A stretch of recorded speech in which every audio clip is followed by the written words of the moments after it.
And now it's time for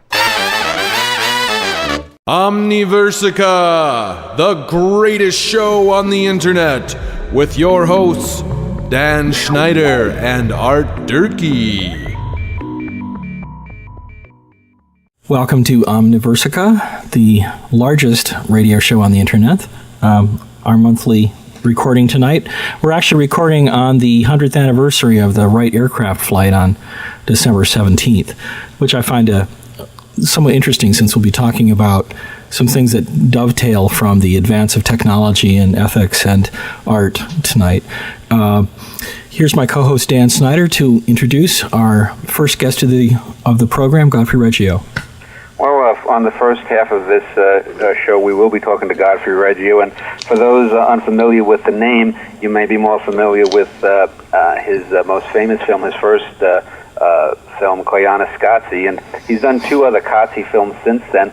But Cosmoetica has become, sort of a cult classic. I know that I first saw it, I think, in the late 1980s back in New York on one of those multiplex screens with 3 or 4 different screens and surround sound, and it was quite an experience. And then I saw the VCR tape of the film about 6 or 7 years later, and last year I purchased that and the second film in his Cozzi series, Cozzi, on DVD. And I'd just like to say welcome, Godfrey, and thank you for doing our show. Well, I'm a pleasure to be here. Thanks very much, Dan. Now, the basic thread of this show, both you and our second guest, will be about ethics and talking about things like that. And one of the things with the Cozzi films is that it has spawned an organization, Cozzi.org. I don't know if you want to just explain what the term Cosmoetica means and what the Cozzi organization is. Okay, well, let me start with the words. These films are part of a trilogy. The first film, Cosmoetica, basically deals with Northern Hemisphere, hyperkinetic, industrial grid societies, cultures that have a technological ethos. The second film, Cosmoetica, deals with cultures of the Southern Hemisphere, cultures of orality, cultures of simplicity, handmade cultures that are under tremendous stress from predation, if you can use that term, from Northern Hemisphere countries that view that zone as prime resource to keep, as it were, the wonderland of the Northern Zone going. The third film, Cosmoetica, deals with the globalized moment in which we are, where unity is achieved, as it were, through technological homogenization. So, in the third film, the location itself for this film are images. What we're trying to do in the third film is expose people to the virtuality of globalization. That globalization is virtually an image that becomes more real than reality itself. So that becomes the location. In an encapsulation, that would be the 3 films. All of them are unrelentingly focused around technology, and I would say that with a big T. Perhaps technology is the most misunderstood idea or phenomenon of our time, at least from the point of view of this trilogy. Yeah. Now we'll talk about the organization. I know www.cosmoetica.org is the website. Is this an actual organization, though? Is it a nonprofit? What this is the website for the films. This site was born in 1998, I think, when the first multicast of a film was done on the internet, and they used this film as a vehicle through which to do this multi-spectrum multicast. And we felt that it would be important at this point to have a site up to take to somehow respond to entering into the internet as a phenomenon. Now, I'm interested in the multimedia aspect of that. The reason that leads me to ask that is I've seen Cosmoetica 3 times. Yeah. The first time I saw it in Ann Arbor, just after it was released in the theater. The second time I saw it in Madison, Wisconsin, some years later, when the score was being played live by the Phil Glass Ensemble versus being on the soundtrack. Right. And then the third time I saw it in a smaller showing in the Tropen Museum in Holland, and it was just being played there. as part of an exhibition.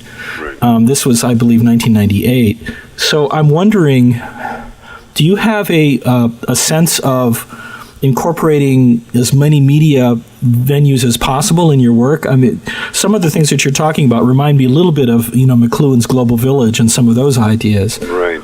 Well, the idea for the film was that given the complexity of not having our language any longer be able to describe, much less create the world in which we live, that not for lack of love of the language, but because language is so important, perhaps especially now, to begin to rename the world in which we live, where metaphor is disappearing rapidly, say the metamorphosis as the modus operandi.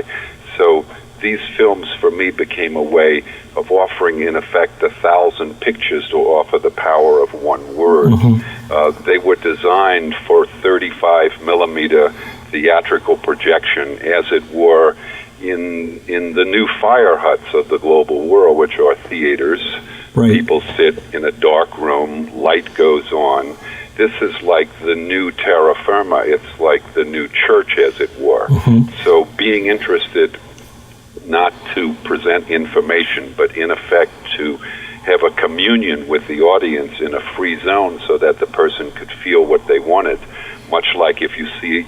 In other words, these are experiential films. They're meant to give you an experience of the subject rather than tell you what to think about this particular point of view or to tell you a story in a linear sense.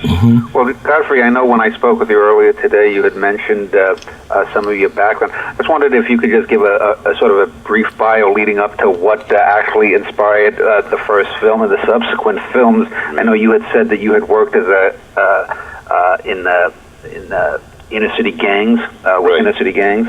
Right. Well, I was a Christian brother for 14 years, and during that time, all brothers take a vow to teach the poor gratuitously. Somehow, I was able to wrestle that commitment out of my superior and allowed me to work as an organizer in a community, in a what I would call a Pachuco community, a community of poverty, a community where many of the members are in the local prison and where there's an enormous amount of dysfunction, principally because of social injustice and other social conditions. So during the course of that time as a street worker, basically as a brother, I came in touch with the film by Luis Buñuel called Los Olvidados, or The Young and the Damned, The Forgotten Ones. And both for myself and the people that I was working with, or being part of that community, it was like a religious experience for us. And it moved me deeply, moved the people I was with deeply. It became something that literally we all looked at as a group more than 100 times. I bought a copy of the film. So that led me towards mediation, towards the media as a very powerful tool, if I can use that word, or more properly, a medium through which a feeling could be made palpable to people, albeit through the contradiction of a mediated form. So I a few years later, had the opportunity to pursue that. Yeah, it's interesting too, because I'm sure that Cosmoetica took several years to make, so the idea probably came in the mid-'70s or so. And in looking at the films of the 1970s, there seemed to be a much more, you had mentioned metaphor earlier, that those films compared to films today had two qualities generally lacking to films today. One is that there was much more metaphor, that being poetic, not in a self-conscious, artsy-fartsy kind of sense, but being poetic with the medium was much more at the forefront. And also, there seemed to be more of a didactic impulse, even in films that may not, at first blush, have seemed it like that. A couple of months ago, I actually got the DVD of Francis Ford Coppola's The Conversation, which I think is that's fantastic. Marvelous film. I think it's a seriously underrated film, not only of the 70s, but in his canon. And I also yesterday was just watching an old VCR tape I had of Slaughterhouse-5, the film. Oh, it's a fantastic film. Yeah, and I'm wondering, do you see yourself in that sort of generation of filmmaker? And since you don't do fictive film, as far as I know, right. How is the difference in approaching metaphor and didacticism in your right? Well, I think the aesthetic breathes forth from the medium. Mm-hmm. The medium we're in today is in such an accelerated form. That acceleration becomes the very environment of life. Mm-hmm. Sensation.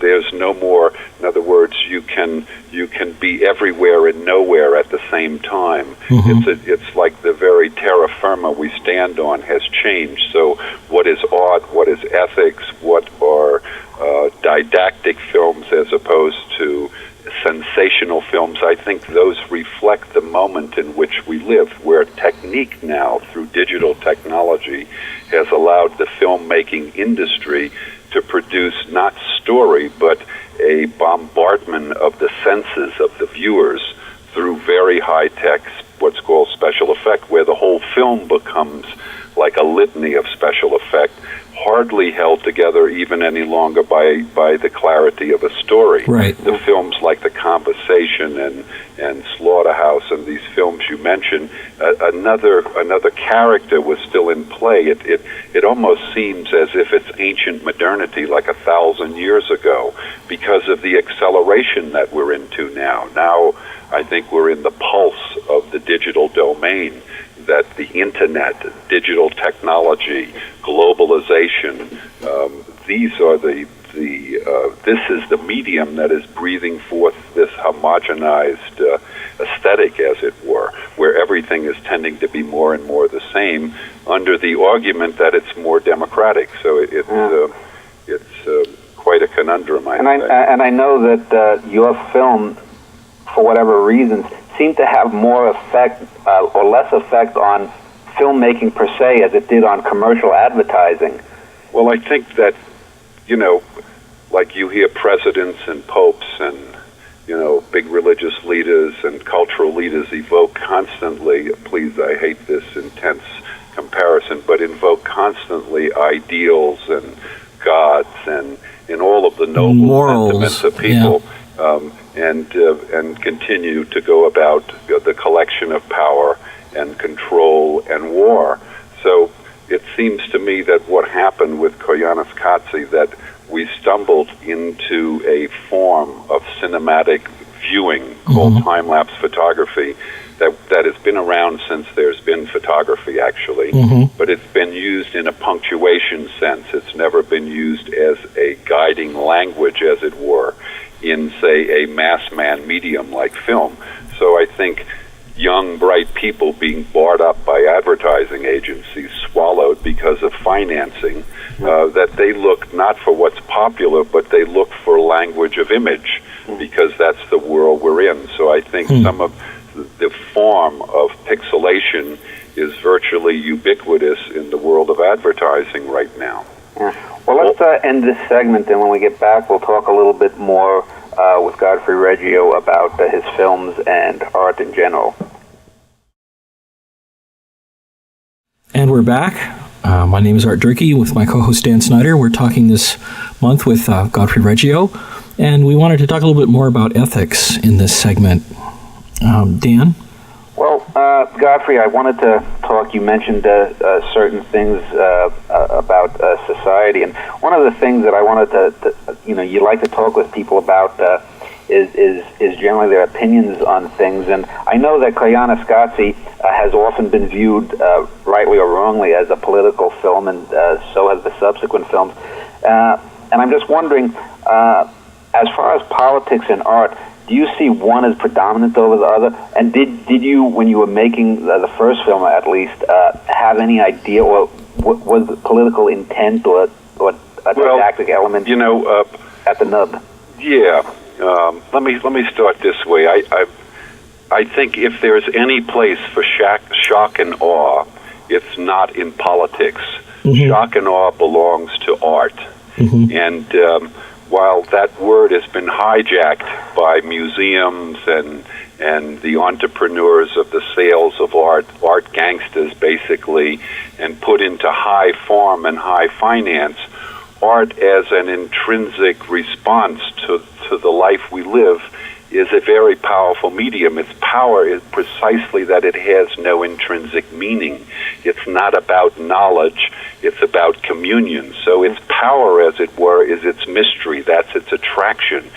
Freedom, as it were, is of the essence of it. So the meaning of it becomes in the eye of the beholder. It would be like it would be kind of silly to add. In other words, if it had a very specific meaning that was unmistakable that everyone got, it would then be either propaganda or advertisement. Ambiguity is built into art. So the films I do, while I attempt to have them be an approach to art. In other words, these are not films about self-expression. If I wanted to be involved in that, I could expose myself. These films are about struggling to find a meaning, a truth, something that, however, has to be experienced by the viewer because it's a free experience. So if you went to a Vivaldi concert, you wouldn't ask your friend, well, what was the meaning of the third movement in the second passage? The question would more appropriately be, was this a meaningful experience? So what I'm looking for in these kinds of films are creating, albeit through the contradiction of a mediated form, a meaningful experience that then one can go and reflect upon as to what it is or is not. And yet they operate sometimes. I've heard your films described as spiritual films, not in a religious sense, but in a sense of looking for meaning and values, and yet I find that they also operate very strongly on a gut level. I mean, the first time I saw Cosmoetica, I was sitting in the front row, and there's a spot about 3/4 of the way through the film where we're on a highway and things are going very fast, and suddenly the point of view takes an exit ramp and lurches suddenly to the right, and I literally felt whiplashed in my chair. Well, the idea was to provide, again, an experience of the subject rather than a story about or information about. So for some people, these are political films. For some people, they're environmental films. For others, they could be art. For others, they could be boring. For others, they could be a celebration of technology. For others, they could be a critique of technology. For others, they run out before it starts because they can't handle the this kind. For others, it's a pretentious experience. So right. I've heard literally the gamut of. I'm hoping to hear more, of course, but I've heard every kind of possible thing that could be. But this is the beauty of art. If you go into a gallery and there are 100 people looking at a painting, let's hope that there are 100 different points of view about this painting. This is its power. Is that ambiguity, or we could call it ambiguity of interpretation or, openness of interpretation, is that one of the things that led you to do these films as voice-free, basically? Yes, absolutely. Okay. Because I felt that our language is loaded, that our words have lost their original charge, that perhaps the most important thing to do today is to be able to reclaim our language. But, since the beginning of the 20th century, we had 30,000 languages and principal dialects. Today, we approach 4,000 languages. Right. The homogenization of language through the image, through the internet, through globalization, through the Los Angelesization of culture into a material ethos of unlimited progress with an infinite appetite is, for me, an enormous event that is sweeping the entire planet. Yeah, you had mentioned technology earlier, and it's interesting because the last few weeks I've been researching conspiracy theories. I'm looking up both trying to compare the JFK assassination conspiracies with people who believe in alien abductions. And one of the themes that I found in the whole alien abduction scenario is a fear of technology. Right. And I'm just wondering, Well, that makes a lot of sense to me because, if we lived in the Middle Ages, we'd be seeing angels recorded. Yeah, Jung made that point. So, as it were, the aesthetic breathes forth again from the medium. We're seeing aliens everywhere. Now, this is a point of view, clearly, but perhaps it's because we are the alien. We are off-planet. We're in our own technological milieu.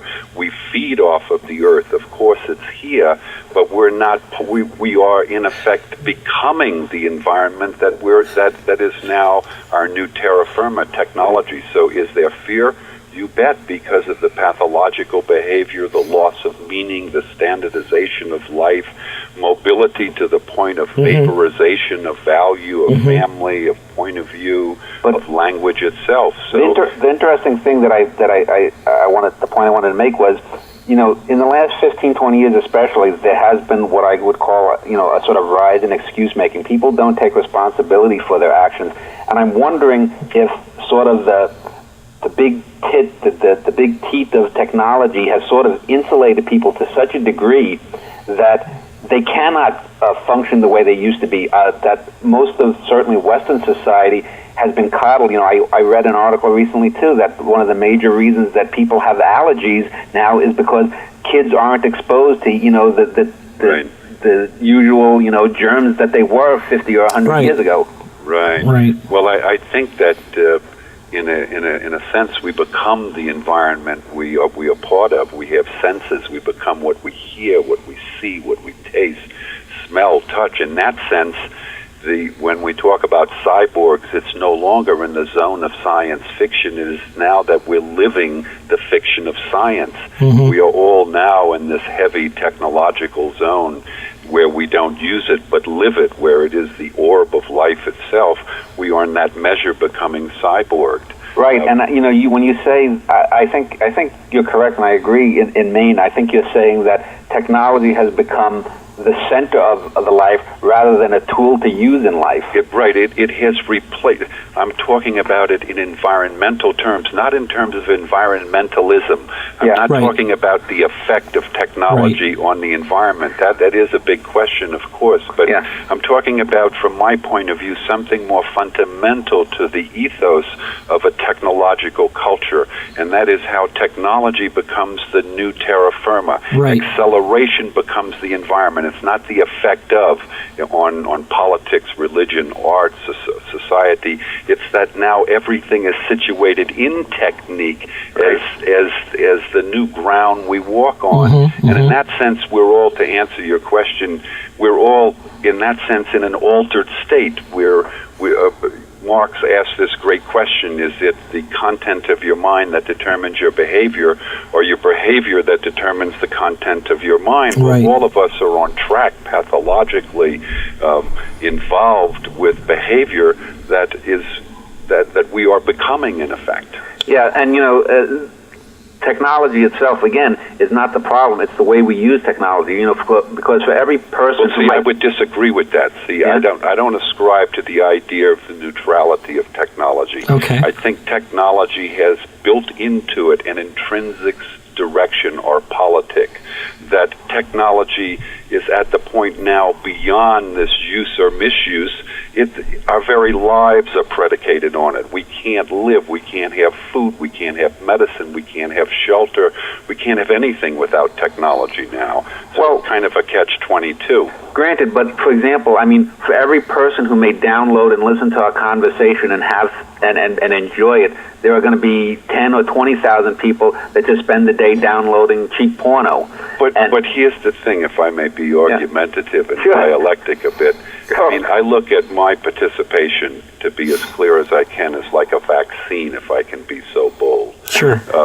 For me, the internet is itself a raging example of what I mean by homogenized behavior. Now, we have the apparency of choice because we have to go to a specific site, but we're getting into the impulse of that medium. It is the primary occupation of time. What is the effect of a cathode ray tube or other forms of synthetic light emanating onto our body? Are we losing our ability to speak human languages? Are we put into the languages of technological efficiency, of quick speak, of all of those things? So, I'm happy to be here in this medium, but I view it as like a forest fire, fighting fire with fire. Well, I don't know. A backfire. Well, let's take another break here, and when we get back in our final segment with Godfrey Reggio, we'll talk, I guess, just more pointedly about some straight-on issues of the day and Godfrey's opinions about them, and also how technology and ethics are involved in them. And we're back talking with Godfrey Reggio.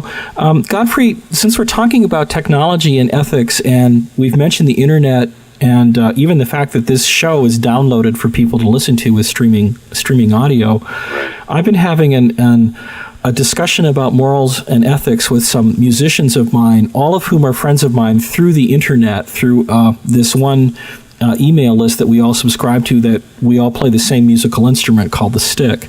Right. And there's been a huge discussion lately about the ethics of all this stuff about things like Napster and the sharing of music files in MP3 format, downloading, copyright infringement, piracy, You know, in an ideal world, all musicians would always get paid for every artistic product that they produce. And now one would have to have a greater imagination. I mean, I think it's like trying to hold back a tidal wave. I think what's happening is that old confluences of profit-oriented configurations of business are not letting up easily, but you know, that's in. I would already say it's a past event, even though we're going through the. Yeah, the horse has already left the barn. Then it has. I mean, the bird's out of the cage. There's in effect, there is no way to prevent it. So it's like it's cheap rhetoric in a sense, and some people will suffer, I'm sure. Yeah. But it's a tidal wave. It's authorship or copyright become clever uses or the abomination of human language to control other people, to control what other people do, and this medium opens those floodgates. You mentioned, Godfrey, and several times you mentioned about economics, some comments on economic discrepancies or inequities. I'm just wondering, I've always thought one of the biggest divide, people talk about race or sex, but to me the biggest divide worldwide and also in this country is wealth. Yeah. And I'm not a communist, I'm not a capitalist, I'm somewhere in between. But I've always thought the biggest problem is that the currency that we have in world society is basically based on things, or pelf, for lack of a better term. Right. Whereas I think if we somehow over the next few centuries, if humanity can move to sort of a currency of accomplishment, where when someone does something good, that is the reward, rather than things, giving this thing, getting a bigger house, getting another car. I just don't know how you bridge the gap. I mean, whether it's going to be... Well, the gap is not bridgeable. Right now, the wonderland that we inhabit, called America, where we're test driving the future, as well as Europe and parts of Asia, that because of the mere, extraordinary eating up of the resources of the planet is not available to other people. 2/3 of the Earth lives on less per day than what it costs us to feed our cattle per cow per day. So the level of inequity is not only present, it is so staggering that it becomes monstrous. We don't have it's untellable in its inequity. Now, what is interesting in the mix is that the so-called heritage of this planet exists, of course, in the places where they're least destroyed through the religion of progress and development, and those are the vast majority of people and cultures that live in the southern hemisphere. We are in the process, through intellectual rights, trying to mine the genetic and the geophysical wealth of those people, forcing them into a cash economy, pulling them out of their roots, as it were, making them develop now with aid on our model, where they'll never be successful. Those countries could develop without aid, with a new vision, from a new point of view that is good for their people and not good for multinational technology or global technology. Right. Yeah. Now, for people who may be listening to this show in a few years down the line, we're recording only a few days after Saddam Hussein was captured by the U.S. military, and in the couple of years since the events of 9/11, there has been an intense debate here at home about sacrificing freedom for safety. And, I think it was Ben Franklin who said something to the effect that, someone willing to compromise freedom or safety doesn't deserve either. Right. And, I'm just wondering, what is your opinion, Godfrey, as an artist and also just as a citizen of this country regarding that kind of an issue, the balance or what I think is a false dichotomy between freedom and safety? Well, from my point of view, freedom is the ability to say no to technological necessity. This is what I meant when I said that our language no longer describes our world. We continue to approach this world with antique ideas, old language. We talk about war as strictly the war of the battlefield. Mm-hmm. What's at play right now is the war of ordinary daily living, the sanctioned aggression against the force of life. Mm-hmm. That is the very process of globalization that's transforming. It's making Osama bin Laden, Saddam Hussein, George Bush, etc. et alia look like Boy Scouts, and yet the unrelenting focus of our media is on the smoke of these events. Are they important? Yes.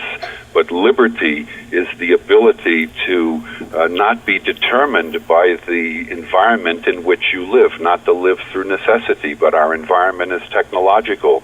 All of us, in that sense, have given up our liberty. We're in effect dislocated through acceleration, and we're living in an altered state.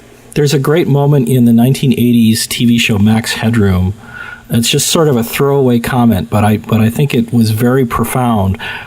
Basically, that show, which is set, quote, 15 minutes into the future, end quote, is all about what you're talking about as a subtext.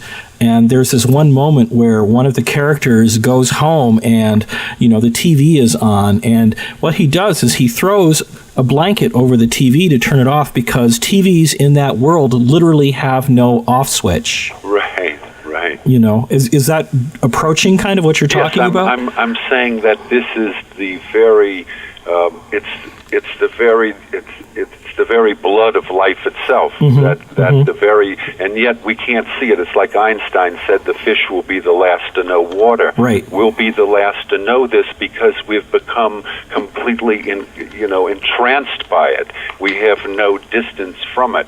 And it's like the computer producing what it signifies. It's not just a tool. It's mm-hmm. producing the world to its own image and likeness. And in the measure that our behavior is consequent to that, we become that. So we have no distance from it. We keep seeing this world through ethical categories. Well, the world we live in doesn't even respond to ethics. It responds to systems and data mm-hmm. and information and imperatives and shifts in global economy, and all our human ideas of good and evil, which we haven't even begun to explore, are out of the equation. Now we have spin, we have propaganda, we have the illusion of freedom. These become, this is the terror. This is beyond Osama bin Laden and, the Al-Qaeda. These terrors are like Boy Scouts compared to the terror of ordinary mm-hmm. daily living. How would you define an ethic for the future then? Well, see, what are ethics? In order for one to be able to be good, one must also be able to be evil. Okay. Ethics is involved with freedom, but it's impossible to understand. One is implicated to the other. In a sense, any that can be good can in the same be bad. It's a choice. It's a real choice. Okay. And evil is present. It's not like saying in a stereotypical way they're evil and we're good. Then we're using shibboleths in a very reckless and a consummately disrespectful use of the language mm-hmm. to manipulate the emotions and the behaviors of people. It's people that are good and evil, and anyone that can be good can be evil. This is the very essence of what it means to be good. You have that freedom. Otherwise, we'd live in some utopian perfection, which would be fascistic, and we wouldn't be free. So we're not, the good and evil is who we are. It's a contradiction, but where freedom is the terror, then, I would say better to trust not our cultivated minds, which means our newspapers, our telecast, our reasons, dogmas, creeds, what we're being told by our politicians and religious leaders. These, for me, are prisons of the ordinary, laboratories of routine, and they drain us of our own personal responsibility to confront good and evil in our own life. Well, we've only got a couple of minutes left, and, certainly I don't think that you're a Luddite. No, I'm not, actually. But that's another story. Yeah, but, I did an essay a year or two ago about when I heard that NASA was developing new long-range telescopes, because I hope that at least in my lifetime we actually don't find any Earth-like planets, because I think if we did, it would probably only be a matter of a couple of decades before we'd have faster than light speed, and we'd have a whole new world to pillage. In a kind of sense, I think sort of the ecological crisis, assuming that we can get ourselves out of it, might be a good thing in the long run for humanity, because it might teach us a lesson that we can, before we get out there and can do any more damage to the cosmos.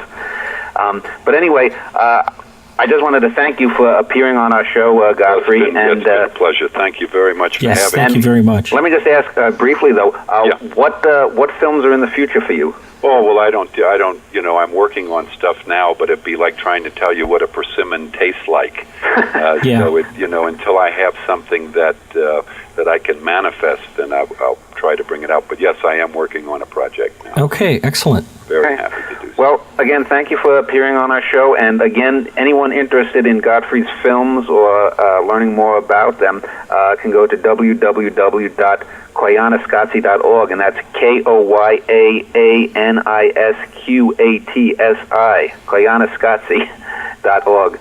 Thanks again, Godfrey. Thanks very much for joining us. Okay, well, thank you all. Appreciate it. Bye-bye. Radio wave ethics. You just have to know that the music is there.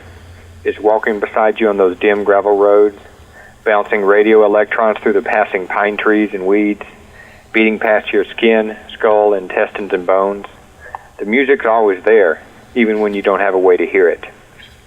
I'm sitting at a lake in Alabama with a friend of mine, and we're watching the passing headlights of the Labor Day crowds driving home so they won't oversleep and be late for work in the morning.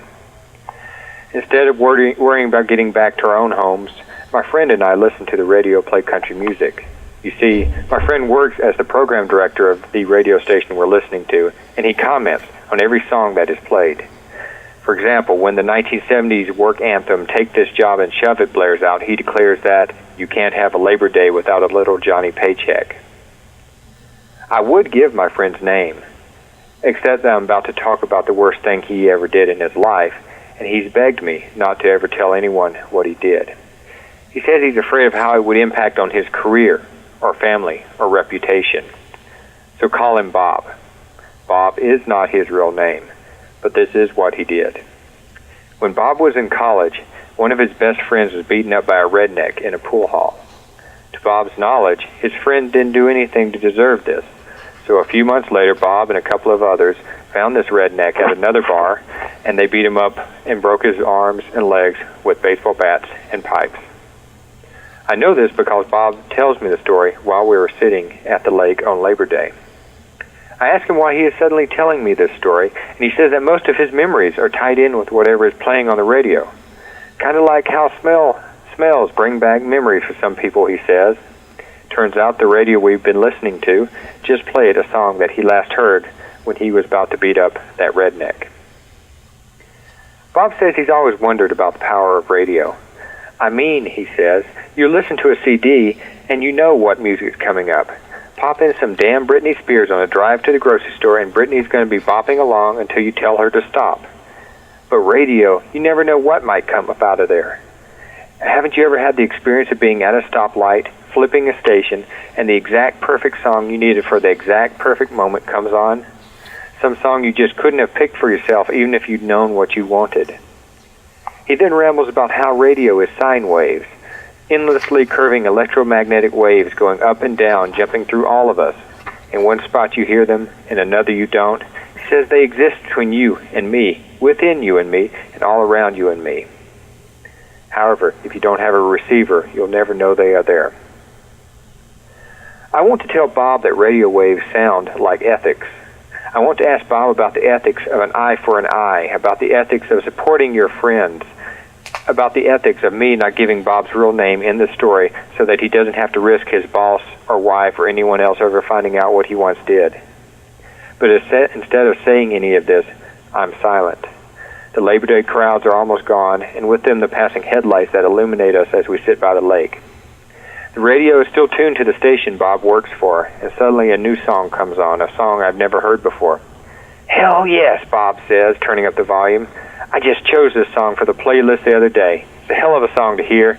Now this one's really going to be going somewhere, it is. And welcome back. My name is Art Durkee. For the second segment of the show, my co-host and I, Dan Schneider, will be talking with Howard Bloom, author of The Lucifer Principle, and I'll turn it over to Dan to get us going with a little biography. Well, Howard Bloom has mentioned probably the book that I think he's probably most known for is The Lucifer Principle, although we will talk about his newest book. He also has a website, www.howardbloom.net, and in this half of the show, we're going to be talking a little bit more about ethics, and I know Howard wants to get talking, taking off on some of the points that we left off our segment with Godfrey Reggio on. But let's just first get into a little bit of Howard, who you are, your books, and your general thrust in life. What your goals are. Well, let's see. In 25 words or less. In 25 words or less. I started off as a scientist at a ridiculous age, an absolutely absurd age, the age of 10. Okay. In microbiology and in cosmology. Mm-hmm. Became interested in religion. I mean, basically, the two major. There were two things about science that got me. Science became my religion at the age of 10. And it was because of two basic principles. And one of those principles is the truth at any cost, including the cost of your life. Okay. And the other one is look at things right under your nose that everybody takes for granted all the time, nobody ever sees, and look at them as if you've never seen them before. And then ask every question that comes from the kind of wonder that comes spilling out of that. So those were two very compelling principles. And at the age of 13, after I'd been in science for almost a quarter of my life, which is ridiculous, I suddenly realized that what was right under my nose was what was right behind my nose, and that was religion. Okay. And the mystic passions. And that if I didn't look at those in scientific terms, I wasn't doing what science had demanded of me. I wasn't looking at what we would take for granted every day and never ask questions about. So basically my whole life has been using all of the sciences that I can possibly understand to get a grand overview of this entire cosmos, but one that's centered on understanding the mysteries of the human spirit. Does that... Yeah. Mm-hmm. And the Lucifer Principle basically, as far as, I guess, if I were to put it, in a sentence, basically deals with sort of a scientific approach to the idea of evil. Yes, I mean, it came, you had two other guests who were friends of mine, and people I admire tremendously, Lynn Margulis and Dorian Sagan. Right. Mm-hmm. And back in 1979, Peter Gabriel came walking into my office. We were working on a joint project. Mm-hmm. And Peter said, there's something you should know about. Peter knew my interests. And it's the Gaia hypothesis. Yeah. And I found an extremely well-written article by Dorian and Lynn. And his mom, Lynn, explaining the Gaia hypothesis. And they were talking about a mass extinction. Okay. They were talking about a mass die-off. They were talking about the destruction in the natural system of trillions and trillions and trillions of organisms, not that different from us in a certain way. And I became outraged. And I became outraged because here was this brilliant piece of insight on evolution. And because it was focusing on the cooperative elements of what it was talking about, it was ignoring mass murder. And I felt that because the Gaia hypothesis was out there and gaining steam, somebody had to point to the dark side of this. Somebody had to say, wait, there is a mass murder taking place here, and no one is crying out against it. And we learned from the Second World War, in whose shadow I grew up, if you see a crime taking place, especially a mass murder, and you say nothing about it, you're an accomplice to that crime. Right. So from all of the subjects that I had been working on all of my life, which is this grand overview of the cosmos and our place in it, I picked one small spot to start, and that was the dark side of nature. Okay. And there's something that's extremely important about that for our time right now and for Godfrey, and what Godfrey has to say. And that is, if we misunderstand nature, then we are doomed to do things that will horrify us in the end. Okay. If we misunderstand, not only, if we think that nature is benevolent and a warm and loving mother. You mean a romantic fantasy sort of thing? Yes, but that's the romantic fantasy underlying the Gaia hypothesis, the environmentalist movement, and, all my friends have it. A Rousseauian kind of view. Yeah, very much the Rousseauian point of view. I mean, let's go back to Rousseau and Hobbes. There were two revolutions, very important ones in the 1700s. One of them was a revolution in which the leading philosophical figures based their thinking on Hobbes. Hobbes said man was nasty, mean, and evil. So they created a constitution that was based on the notion that man is nasty, mean, evil, and selfish. And they balanced the selfishness against each other. Okay. And they came up with a system that worked, and a system that created a minimum of violence. In France, there was an attempt at another revolution that aped this one. And that revolution's philosophers were going on their local philosophical hero, Rousseau, who had said that man is naturally good. And if you strip away, to use our terms, if you strip away the modern system, industrialism, capitalism, and all of that stuff, you'll find that man is a wondrous natural savage. The whole noble savage idea. Yes, exactly. Okay. Right. And he was wrong. And the result was a revolution that was incredibly destructive. That was incredible. I mean, made war for it turned Europe into a bloodbath for the next 17 years. Right. So, your philosophies may sound like just airy little things, memes, which is something that Dan wanted to talk about. Memes, ideas, worldviews, may seem like arbitrary little things, just toys that float through our minds, things with no substance. But they have great substance, because when they take hold of large numbers of human beings, they change the way we behave in ways that can be appalling. Okay. Yeah. Well, my only problem with meme is that it was originally, I think, intended more as a metaphor rather than an actual thing. I mean, and I think the term meme, I've seen it used in so many books in ways that it wasn't originally intended, that it's just one of those things that frustrates me.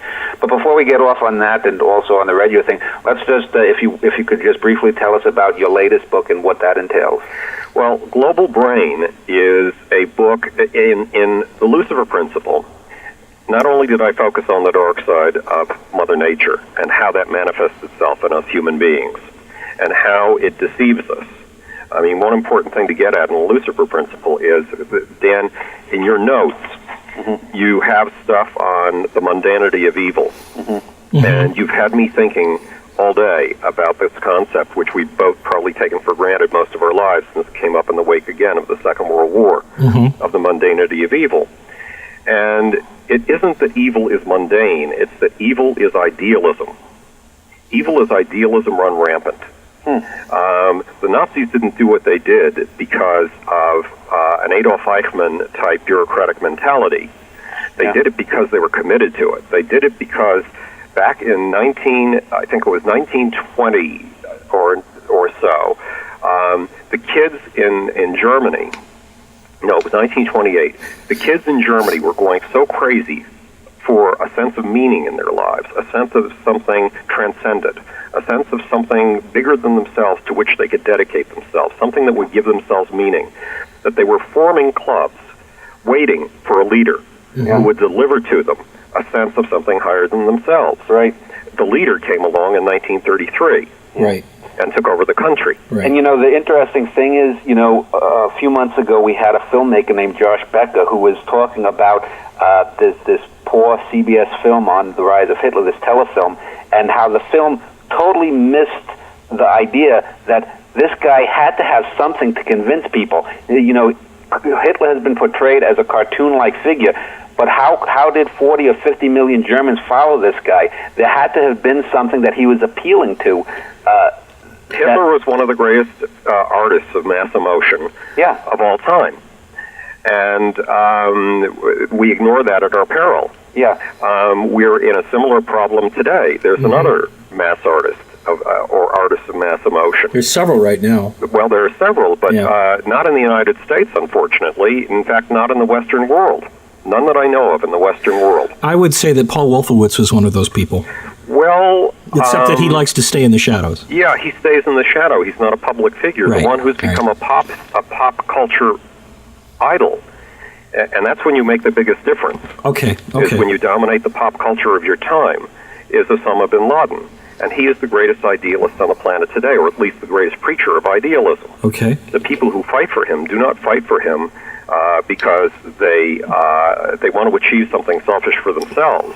In fact, even those who, on his behalf, want to get their degrees in physics, their master's degrees and their PhDs in physics and in engineering, do it on behalf of a greater cause, and ultimately want martyrdom. Well, yeah, and the thing, though, is I don't think that, for example, in Osama bin Laden or even Islam is the problem. I think there's a sort of a fundamentalist religion versus sort of, we had Godfrey Reggio talking about sort of a capitalist mindset. You sort of have fundamentalism versus McWorld. Those are the two main forces dominating, in my opinion, most of political thought in the world today. I know, and I agree with you, and I think that's one of the weaknesses of the kind. Godfrey is putting across a point of view that has been very common, very well entrenched since roughly 1979, when people I knew were putting together the first Earth Day. What about, maybe what underlies this is the mindset rather than the actual content of what, say, Osama bin Laden or George Bush or anybody's actually talking about, but the mindset underlying it. I remember reading one of the most interesting books I've ever read was the short little book called The True Believer by Eric Hoffer. Right, along from the 1950s. Yeah, early 1950s. And he was working as a longshoreman in San Francisco and wrote 3 or 4 books of the best philosophy I've ever read. Right.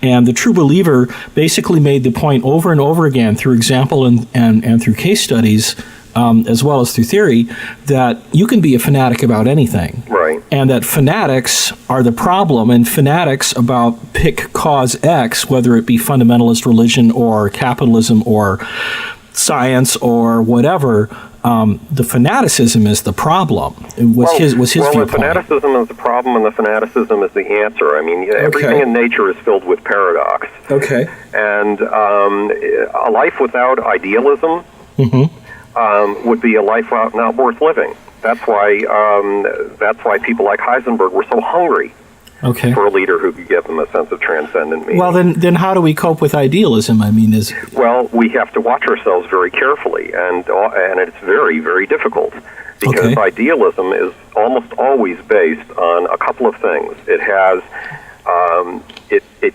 offers you a convenient enemy. Right.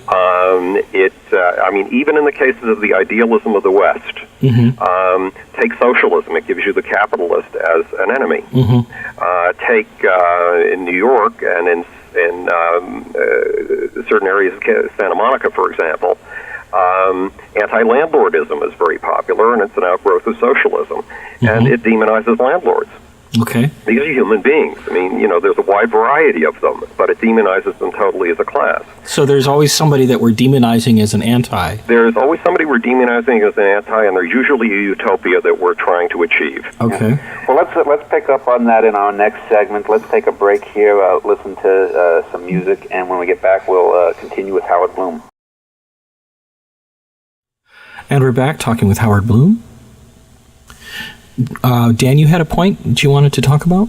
Well, Howard Howard, during the break, was just telling us how he wanted to sort of opine a bit on the philosophies put forth by Godfrey Reggio's quasi films. I think that Godfrey's films are extremely important because they do sum up some of the most predominant philosophies in the Weltanschauung, or in the zeitgeist of our time.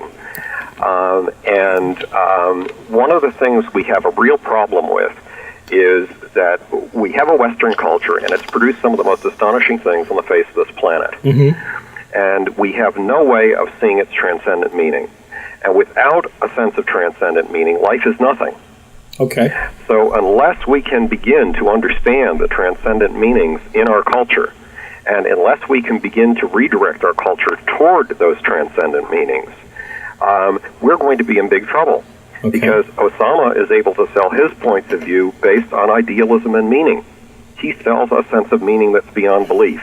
But he sells the kind of meaning that Hitler sold, an easy sense of meaning. Well, isn't Western culture's fundamental sense of meaning these days basically materialism and, That's scientific the rationalism? The problem with Western culture, as I see it, and many people will hate this point of view, Okay. is that our culture has been best summed up by Adam Smith and Karl Marx. Now, Adam Smith said that capital is stored labor. Okay. And actually, Adam did not say that. But Karl Marx said that Adam Smith said that. Okay. Oh, I see. That was Marx's interpretation. Now, if you really go back and read Adam Smith, he had a much more humanist interpretation Right. Of the economic engine. But Marx turned it into an engine. Okay. And he turned the capitalist into a vampire. And he gave capitalists permission to be vampires. Because no one was able to come up with a compelling interpretation of Western culture that trumped Marx, which is why Marxism is still going so strong, even after the great Marxist experiments of the 20th century killed at least 40 million people. Right, and no longer work as political systems. Yeah, they no longer work as political systems, so they still give a sense of meaning. Well, I got Right. news for you. What is capitalism really all about? It's about saving people. It's about saving other human beings. It's about sensing their needs. It's about sensing their needs more deeply than any of the people competing with you. And it's about being messianic in its own strange way. Well, let me just ask you, because I've always had the opinion that Marxism and maybe even more so Leninism and Stalinism have more in common with religion than they do with economic systems. And when you talk about Marxism still hanging on, I don't think logically you can make a case for it as a success as an economic system, but as a belief system, as a sort of cultic, thing. I think that was the great power of communism. I agree with you totally. But now it's time to take a look back. One of the things that you mentioned in your notes, Dan, was superorganism, which is one of the major concepts in the Lucifer principle. Okay. If you take a step back from a society and stop looking at it on our little limited human scale, that is the scale of our individual lives, you can see that it's accomplishing something that goes beyond individual lifetimes, far beyond individual lifetimes. Right. And in the case of the capitalist Western system, or let's call it the Western system, because it's not just capitalism. Right. But in the case of the Western system and Western culture, what has it achieved? Well, first of all, to have an idealistic perspective on things, to have a transcendent perspective, you need to have a sense that you are doing something that uplifts the poor and the downtrodden. That's part of every single culture. And I can trace it all the way back to chimpanzee senses of justice, which we'll do some other time. Okay. Or we'll get off the point. But, this is built into us at a very deep level. We departed from chimpanzees 6 million years ago. But without that sense, you cannot run an idealistic culture. So let's take a look at Western civilization and see if it's ever done anything for the poor and the oppressed. 300 years ago, there was a fabric available, which the normal fabric that people wore was made from animal fur and wool, for the most part. And you could not launder it. It scratched your skin. It housed insects. You lived a very smelly and unhealthy life. Even at Louis XIV's Versailles, when one gentleman was sitting at the table next to the lady who was considered the greatest beauty in the room, and saying, "My goodness, your fingernails are dirty." And she said, "If you think my fingernails are dirty, you should see my feet." This is the greatest beauty in all of France. Why? Because people could not bathe. Yeah. You just did not have changes of clothes. Only the super rich, and this was the super rich at Versailles, but only the super rich could afford fabrics that you could actually afford. Well, first of all, they could barely afford it, but fabrics that could be laundered easily. These goods that could be laundered easily came from India and had to make it all the way through the Levant. That is through the territory where Muhammad was busy running his camel trading business. He was, but Muhammad was in the overland transport business for these goods from India. Right. And by the time they got to Europe, they were expensive as could be, and only kings could afford them. In roughly 1750, somebody invented an automatic loom. Okay. In roughly 1800, somebody else invented, with a variety of people worked on it, a steam engine. Right. And somebody hooked that steam engine up to an automatic loom. And then came a succession of other developments that took this miracle fabric that only kings could afford was cotton. Right. Well, cotton has gone in 300 years from something that only kings could afford to something that when my friend Stuart Copeland, the founder of the Police, the drummer, wanted to go back and trace his roots to Africa. He knew that his roots had come from Africa. His dad, who was the founder of the CIA in the Middle East, used to tell me, I used to take Stuart to Africa, and he used to sit there at the feet of the drummers while I was talking to the chiefs. Now, we're talking to a CIA guy, so you never know what's fantasy and what's not. So when Stuart went back to retrace at least what his father said were his childhood footsteps, he found the most isolated tribes in Africa. Those least touched by Western civilization. And he brought me back the films. And what did they show? People in T-shirts.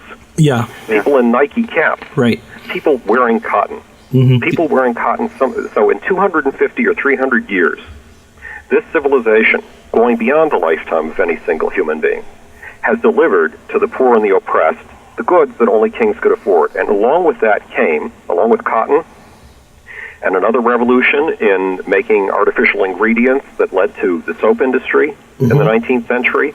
Cotton and soap achieved two things. They upped the comfort of human life tremendously because you could change your clothes periodically. Right. They made it possible to wash your hands and face every day, and if you were upper class in the 19th century, to bathe every day. That had been impossible 200 years earlier. They made it possible now for you and me in this century, in the 21st century, to bathe every day if we want to, and to wash our hands and face as many times as we can. That sounds trivial. It sounds as trivial as ideas sound, but it isn't trivial at all. It extended the human lifetime. And it made for sanitation, which took care of some plague issues. Right. Many of the changes in human mortality took place long before the medical revolution. Right. But, it's interesting because in our previous segment, when talking with Godfrey Reggio, we were talking about technology, and I had mentioned that I'd recently been reading how, for example, kids have much more allergic reactions to things now because they are kept super clean as babies. So it's a matter of moderation, too. It's a matter of moderation. It's like idealism, When does idealism become fanaticism? Right, okay. When it starts talking of mass murder. Now, in a world where mass murder has been taking place since long before there were human beings, in a world where 3.5 billion years ago, when the first creatures that we know of were colonies, massively organized colonies of cooperating bacteria, right, cooperating by the trillions. I mean, our biggest... Well, we are cooperatives. Any multi-celled animal is a cooperative. Oh, you're a cooperative of 100 trillion cells, and I'm a cooperative of 100 trillion cells. And the irony is something that Lynn Margulis and Dorian Sagan would like. 50 trillion of those cells don't even call themselves you and me. Right. 50 trillion of them are parts of bacterial colonies living within us, and without which we can't survive. Right. So cooperation is 95% of what nature does. But the 5%... The competition is an absolute necessity, but when it shades over into mass murders, mass die-offs, it's appalling. 3.5 billion years ago, bacteria were making war in armies of trillions using weapons of mass destruction. Right. They were using chemical weapons on each other. So we live in a very violent universe, and how do we defend ourselves from an Osama who wants a crusade? Well, how do we justify ourselves, though, too? Because that's the question. I think we have to recognize The Western civilization is about being messianic. It's as simple as that. It's about uplifting, not just the poor and the oppressed, but now that there's a substantial number of poor and oppressed who will never call themselves poor and oppressed anymore because they call themselves middle class. Well, let me just, if we can backtrack just a second, I think there's a difference that needs to be made between violence and evil. Violence is natural.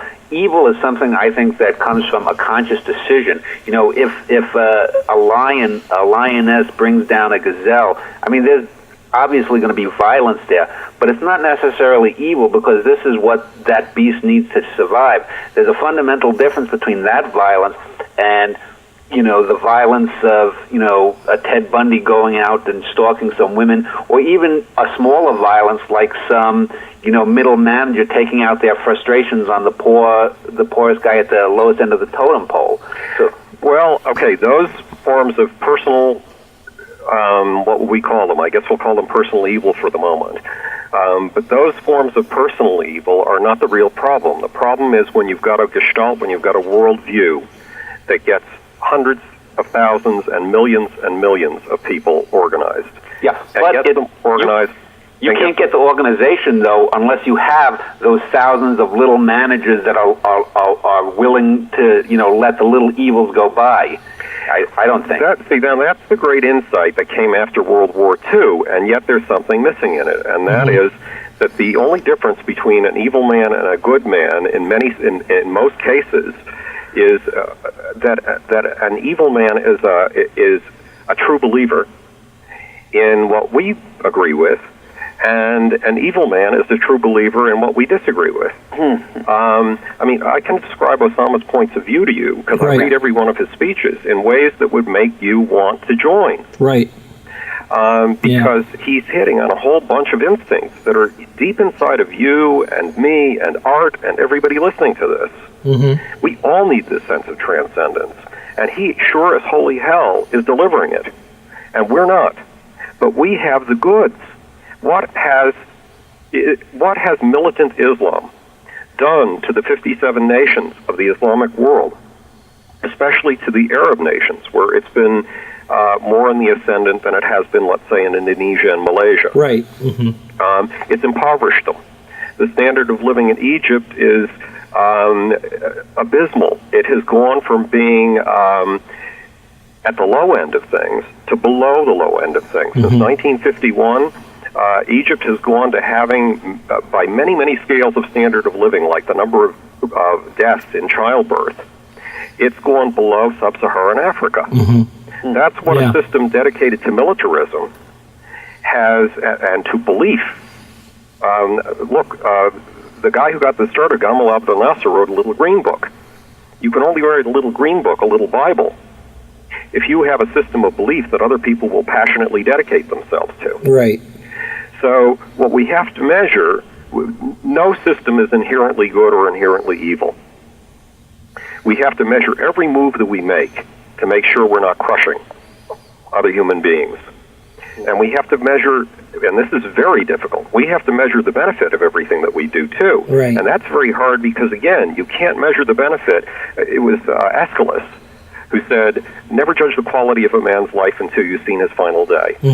Never count him as successful too easy. Well, it goes beyond that. Until you've looked 100 generations, or until you've looked at 100 years or 200 years of culture, it's hard to judge it. This sounds a lot to me like a lot of the philosophies from some of the Native Americans, where they talk about every decision you make, you have to think of the seventh generation before you take action. Oh, that strikes home with me tremendously. Okay. I agree with you tremendously. I was actually thinking of my own daddy's saying when my dad grew up during the Great Depression, and whenever I would whine as a child, he would say, he would quote to me, I cried because I had no shoes until I met a man who had no feet. Right. Yeah, right. That's a good one. Yeah. But if we go back to technology has been the great savior. Technology is what has lifted huge numbers of people from the poor and the oppressed, and has made them middle class. And in some cases has made them just even flat out functional. Flat out functional, and look what you and I are capable of because we have the internet, right? Because we have cell phones, because I have glasses that I can actually see to drive. God, you hit the point. If I didn't have my glasses, I'd be out of commission. Yeah. And if you didn't, and we didn't have glasses, I mean, most of us wouldn't be here because 10,000 years ago we would have been eaten by saber-tooths. Right. Exactly. So us intellectuals would have been an expendable commodity. Well, let's end break here. When we come back in our final segment, we'll talk a little bit more about things. And one of the things I want to talk about too is perceptions, because in researching a recent essay that I'm writing, I want to talk a little bit about how we perceive things and how they affect. And we are back talking with Howard Bloom.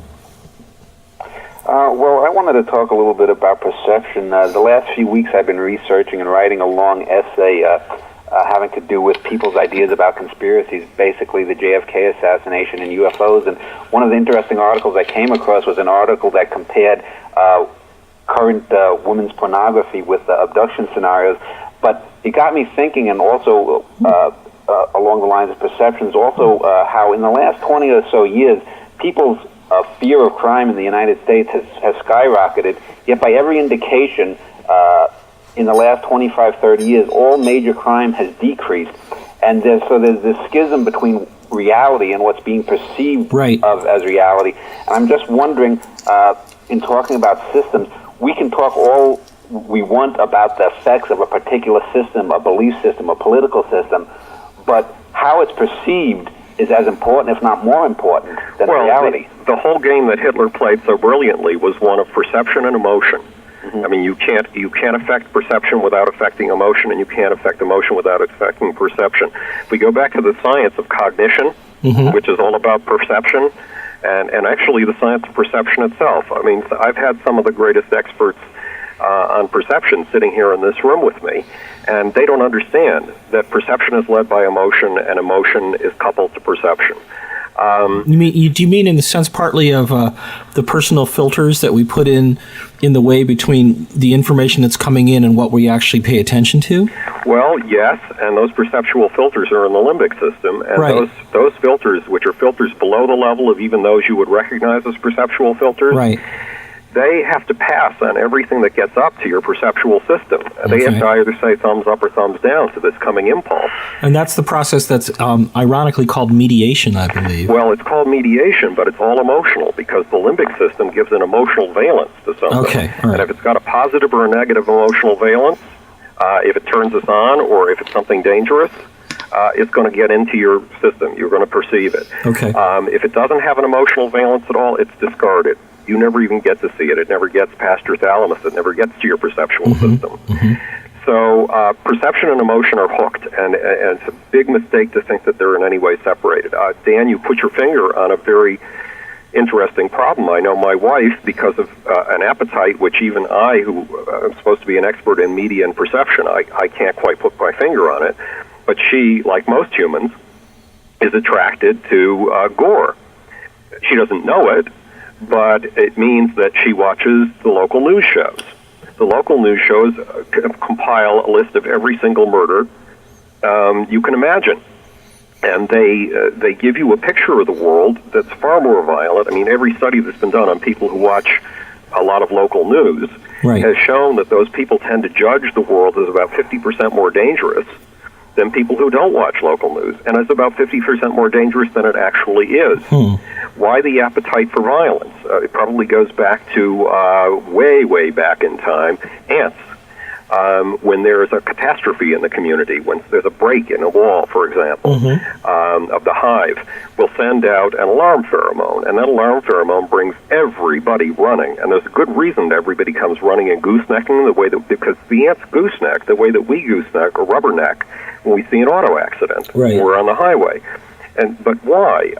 That instinct is built into them because it gets them together in large masses to confront a catastrophe. And in this case, to work their little tails off to rebuild that part of the wall that's missing.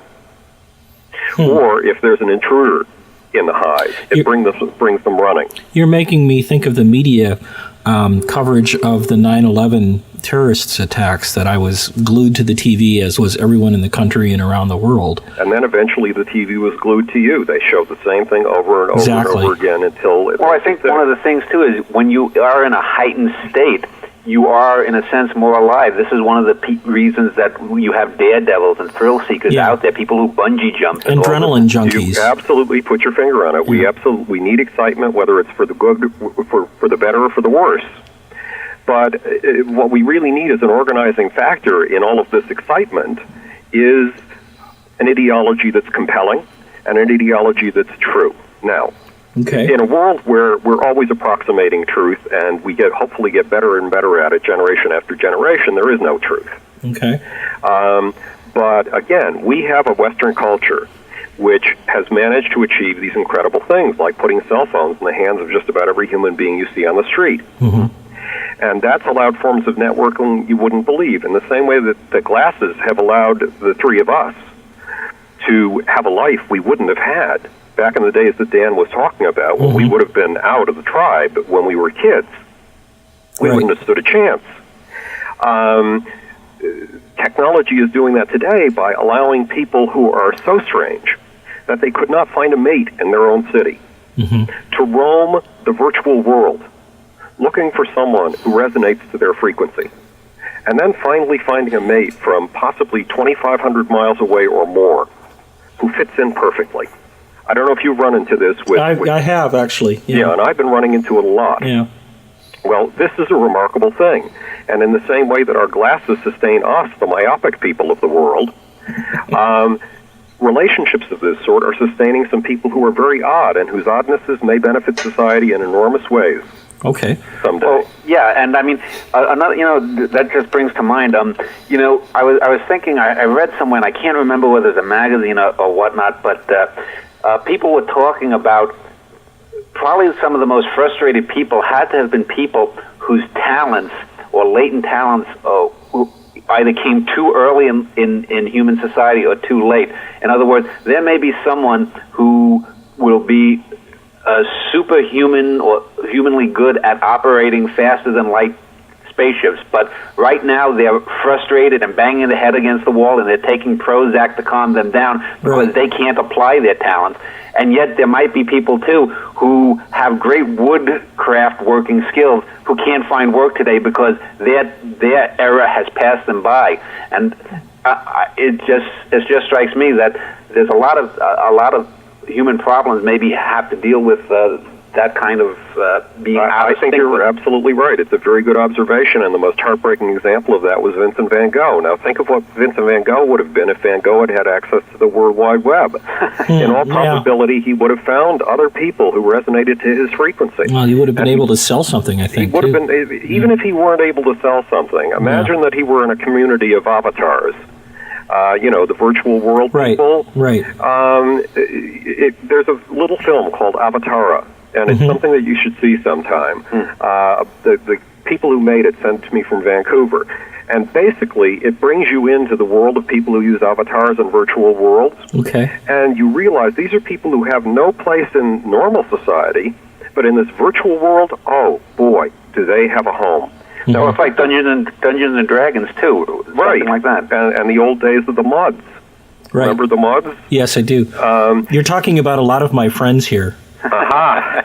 Well, and yet I don't play video games. I find computer games to be the most boring thing on the world.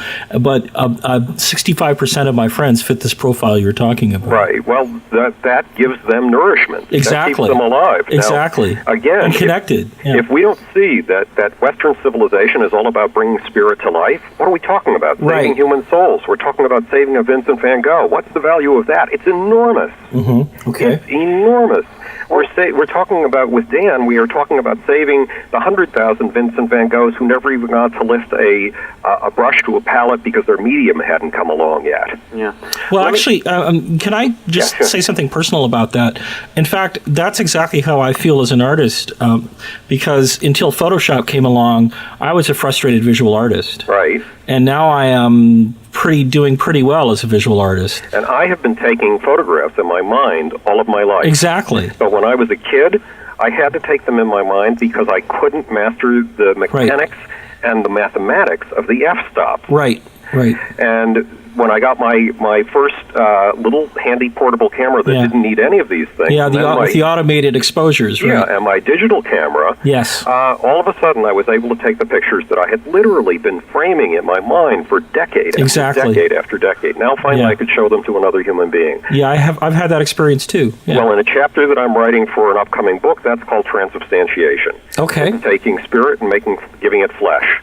Yeah, and that is exactly what the Western system does. I look forward to reading that. Well, let me just switch gears a little bit as we head down the home stretch here.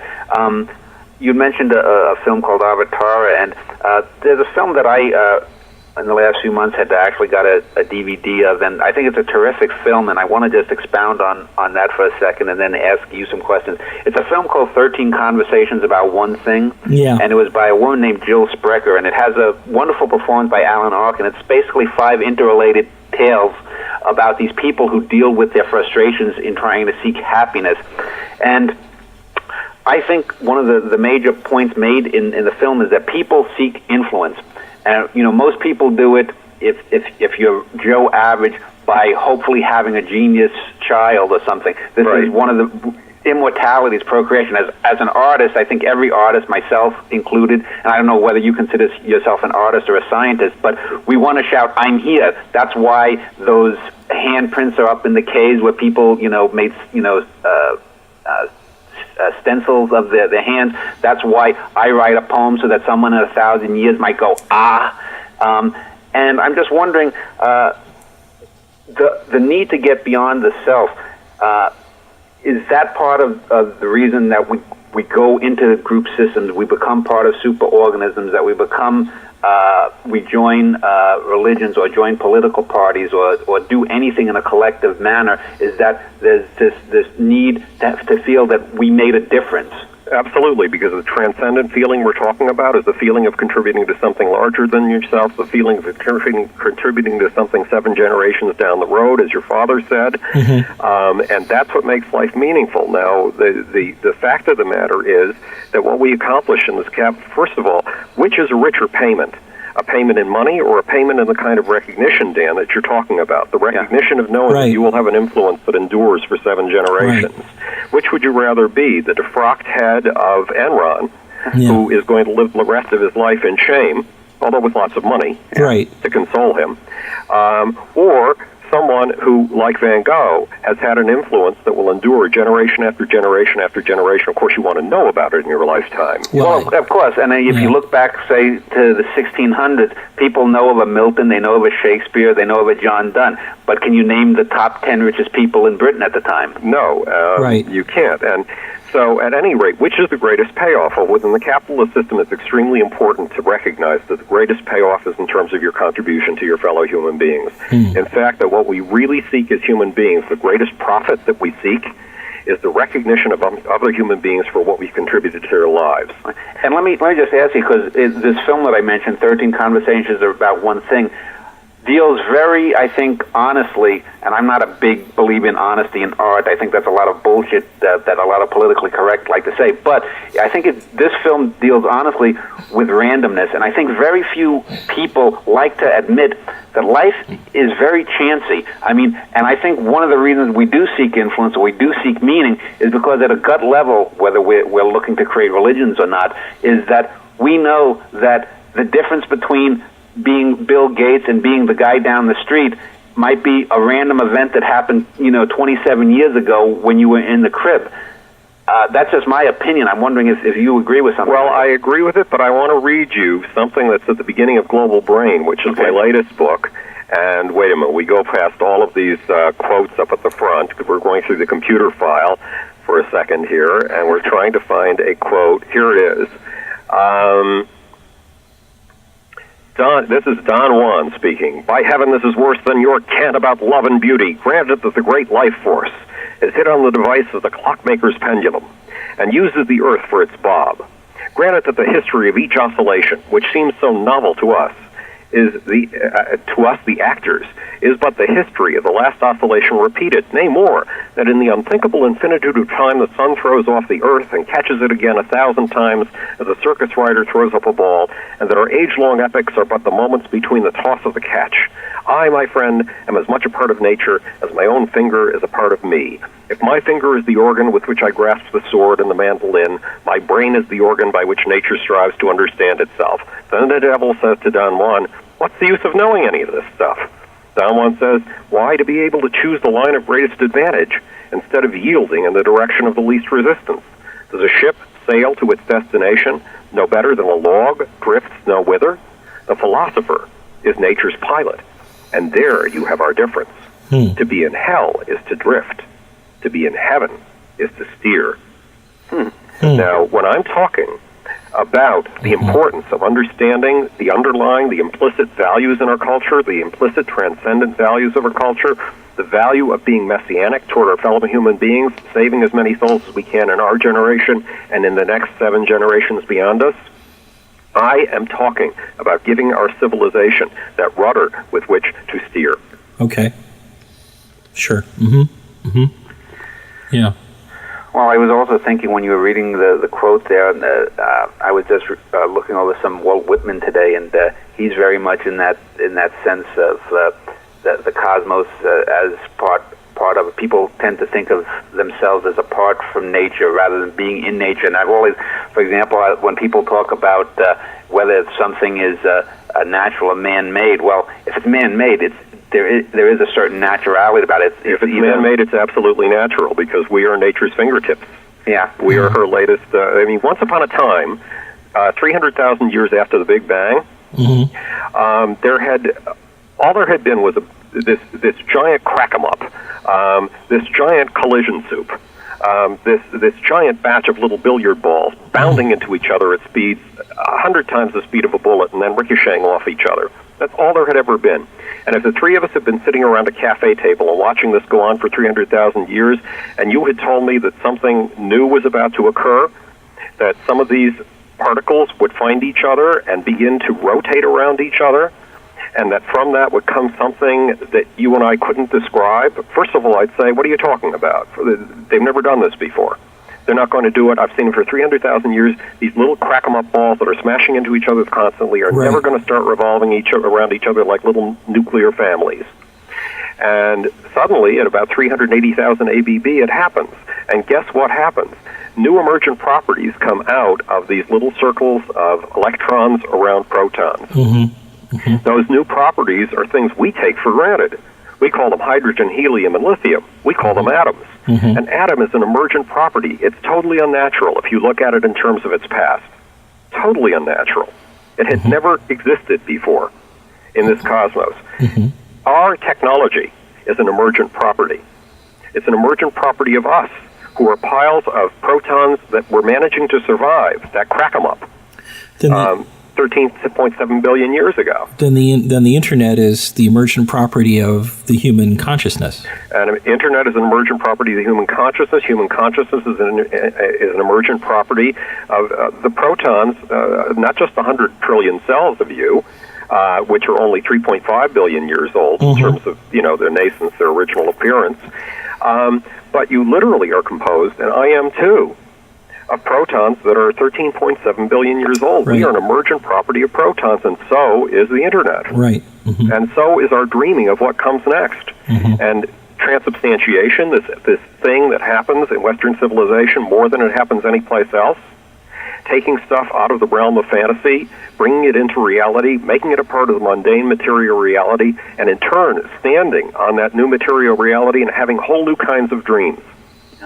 Well, Howard Bloom, I want to thank you for appearing on our show, and anyone interested in your works and stuff can go to www.howardbloom.net. That's Howard, not Harold, but howardbloom.net. And just for those people who have listened to the shows, this is the final Omniversica show that we're doing, and I just wanted to say it's been a pleasure to have people like Howard and Dorian Sagan and Fiorella Terenzi and many of the other people that have appeared on the show, and I just hope that people as they listen to these shows, appreciate some of the things we've tried to discuss in depth and not just sort of skim over things. Because I've enjoyed the discussions with the guests and also Arthur, and I want to thank Dave Wesley and SursumCorda.com for hosting this show, and for those people who listen, they should demand more, and that's one of the reasons that we did this in this small way, a dozen little shows. But people should demand more and try to seek out things that just don't skim the surface. And I don't know if Art, you have any final comments? No, I'm in total agreement with you, Dan, and I'm also in total agreement with Howard about emergent properties and using the tools that we make. And I'm thank you very much, Howard, for being with us this time. Art and Dan, it's been an absolute pleasure to talk to you. I hope we get to do it again. I hope so. Thank you. As Walt Whitman had said, I stopped somewhere waiting for you. I just hope that people stop a little bit and download this show and wait a little for us to speak. That's right. Thanks. Thank you very much. Okay, have a good night. You too.